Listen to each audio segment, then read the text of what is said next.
Yo, what's going on, guys? This is Houston Sports Talk back into the video today, and today the Houston Astros have signed Hector Nerris, bringing back, as I like to call him, 50. Hector Nerris, I've always said, not only does he wear number 50, that's the number he's worn with the Astros, but at the same time, he also kind of looks a little bit like 50 Cent as well. But the Astros right now are just bringing everybody back. Yesterday, the big story for the Astros yesterday was them scoring 18 runs. But the big story before the game for the Astros was bringing back Taylor Scott, as they brought back Taylor Scott. And now, what's the story today before today's game? Bringing back Hector Nerris. I love this move for the Astros. The Astros have this tendency of turning pitchers who were struggling with the team before before this pitcher went to the Astros, and then turning them into really good pitchers. I mean, I know Hector Nerris has had good seasons before this season, where he's had a lot of struggles this year, having a 7.80 ERA this season, but the Astros in the past have done a really good job of turning pitchers' seasons or careers around. I think you can really just look at the guy who's getting optioned in this signing. Hector Nerris is getting optioned.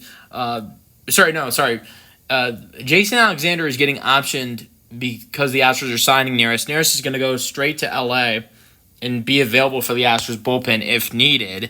I don't know how much they'll need him in this game today. With Framber Valdez on the mound, the hope is for him to at least go 6 innings, maybe 7. And if the Astros can do well and with a Valdez start, you might not be going to Hector Nerris in a winnable game. If things don't go well for the Astros today, maybe Nerris could pitch.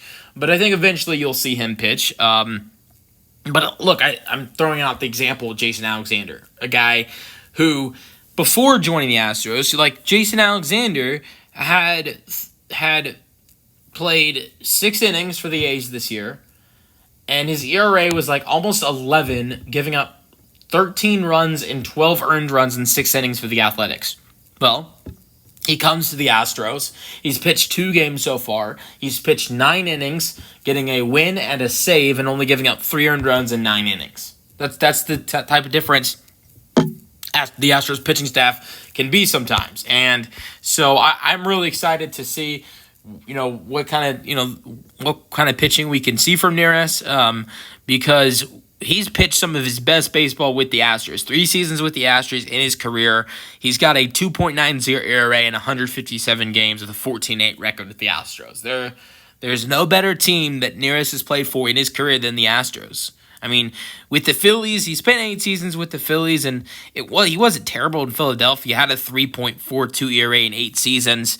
The rest of the other teams, like Chicago, wasn't horrible, 3.89 ERA and an 8-4 record in 46 games. But then you look at this year with Los Angeles and Atlanta, it's been a real struggle, 5.14 ERA with LA. He had a 45 ERA with Atlanta, but it was just 1 inning, giving up 5 earned runs. So it wasn't like he did it's not like it was a bunch of innings that he pitched. It was just 1 inning, giving up 5 earned runs. That's why the ERA was very high.